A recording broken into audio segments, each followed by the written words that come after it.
अस्सलाम वालेकुम, बिस्मिल्लाहिर्रहमानिर्रहीम। दोस्तों, अॼु असां हिकिड़ी निहायत ई कम वारी ऐं क़ीमती शइ तव्हां सां शेयर करे वञी रहियो आहियां। हीअ पाणी ऐं हीअ पंपिंग स्टेशन, हे पाइपनि मां पाणी हिते किरे थो ऐं निकाल जे ज़रिए जेको तव्हां ॾिसो पिया, इहो साम्हूं वञी रहियो आहे। इहो को दरिया न आहे, इहा का ॿियो को अहिड़ो प्यूरिफिकर या फिल्टर प्लांट कान्हे, बल्कि मशहूरी शरीफ़ दरगाह खां चंद क़दम अॻियां ई मशहूरी पंपिंग स्टेशन आहे। ऐं इहो जेको हिकिड़ो पाइप हिन जो मां ॾिसी रहिया आहियो, हिकिड़ो पाइप हिन जो ॾिसी रहिया आहियो जेको गंदो पाणी जेको हारिजे पियो, इहो 25 क्यूसिक पर मिनट 25 क्यूसिक पर मिनट जेको आहे इहो पाणी हितां निकिरे थो ऐं अहिड़ा 10 पाइप लॻल आहिनि। ऐं जॾहिं असां एरीगेशन वारे हिसाब सां इन शइ जो मुआइनो कंदासीं त असांखे तव्हां ख़बर पवंदी त हिकिड़ी जेकी असां ब्रिज कढंदा आहियूं, शाख मां हिकिड़ो वाटर, टिपिकल सिंधी जो लफ़्ज़ यूज़ कंदो त मां हिकिड़ो असां माना वाटर या वाही जेकी कढंदा आहियूं उहा बि 1.5 क्यूसिक जी हूंदी आहे ऐं बल्कि हीअ 25 क्यूसिक पर मिनट जी आहे। हाणे तव्हां सोचियो त अहिड़ा 10 मतिलबु कि असां हिकिड़ी शाख जेकी आहे उहा गंदे पाणी जी कढी करे उन जे थ्रू हे तसलसल सां इहा नाली ठहियलु आहे, जेकी मां तव्हांखे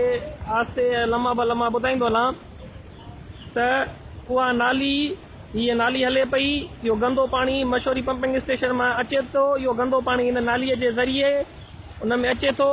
वरी चंद कदम जे मुफ़ासिले ते उन ई गेड़ जो हेॾां साम्हूं तव्हांखे 2 गंदे पाणी जा पाइप नज़र अची रहिया आहिनि।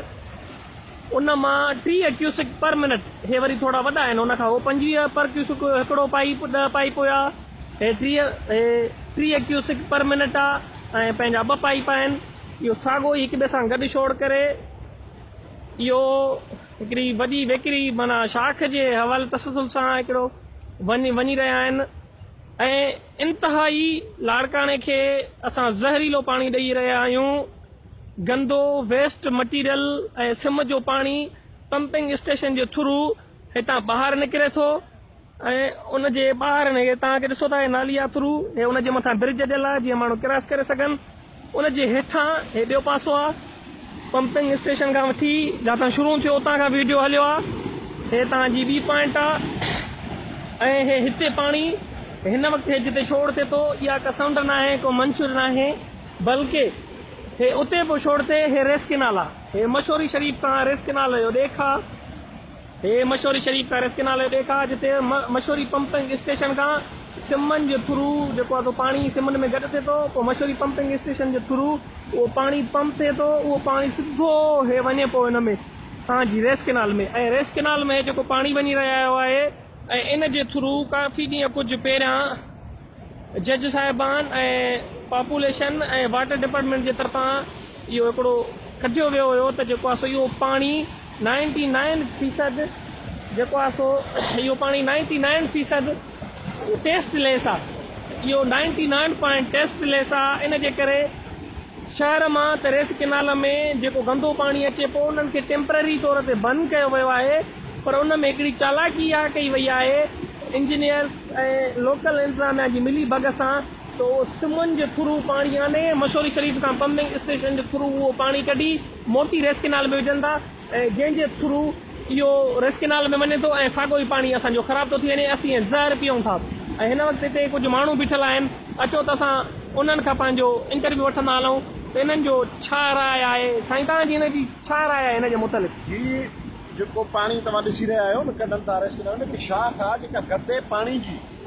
हिकु शाख आहे जेका गंदे पाणी जी रेस किनारे में दाख़िल थिए थी, जेको मेहर खां नसीराबाद ताईं, पंहिंजो डोकरी ताईं, बाटराए ताईं रेस किनारे जो पाणी जेके माण्हू वापराइनि था या लाड़काणे जा माण्हू जेको जर वापराइनि था, इहो हेपेटाइटिस C, B जो कारण आहे ऐं इन बीमारियुनि फैलाइण में जेको आम कारण रहियो आहे उहो असांजे DC लाड़काणे जो आहे। छाजे करे जो DC लाड़काणो जेकॾहिं इन शइ ते कंट्रोल करे, हिन जेको मुतबादिल तरीक़ो करे त शइ हल थी सघे थी, पर न इन हल करण जे लाइ कोई तयारु न आहे। वरी ॿियो हिकु अलमियो इहो बि आहे त हे पाणी जेको हले थो वरी हेठां रेस किनारे जा ब्रिज जा दर आहिनि उहे बंदि करे पाणी रेस किनारे में बीहारे थो वञे, त भली जर हिन पाणी खे खणे ऐं इंसान जी सिहत में भली पाणी दाख़िल थिए, उन में हेपेटाइटिस C जी फैलिजी वञे।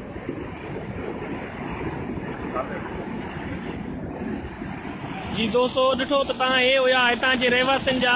लाड़काणे वासियुनि जा सूर दर्द कूकू ऐं दाऊं आख़िर हे दाहिनि त कंहिंजे दर्द आहिनि आख़िर हे पंहिंजूं दाऊं तकलीफ़ूं परेशानियूं ऐं हे ज़हर जेको असां लाड़काणे टोटल लाड़काणे ज़िले जा माण्हू जेको हे पाणी पीऊं पिया उहे मोटर जो बटण हणूं पाणी निकिरी अचे नलको गेड़ियूं पाणी निकिरी अचे उहो असां हे ज़हरीलो पाणी गंदो पाणी जेको असां पंहिंजी नालनि में वॉशरूम में जेको पाणी असां गंदो यूज़ करे नालनि में कढी था छॾियूं उहो नालनि जे थ्रू सिम नालनि में अचे थो सिम नालनि जे थ्रू मशोरी पंपिंग स्टेशन खां अची करे रेस्क नाले में अचे थो मोटी जर में वञे थो वरी मोटी उहो पाणी असां पीऊं था वाका करणु वस मुंहुं ॿुधणु कमु बरोच जो हिते बि उहो ई कमु आहे हाणे वाका करणु असांजो कमु ॿुधणु कमु गवर्नमेंट जो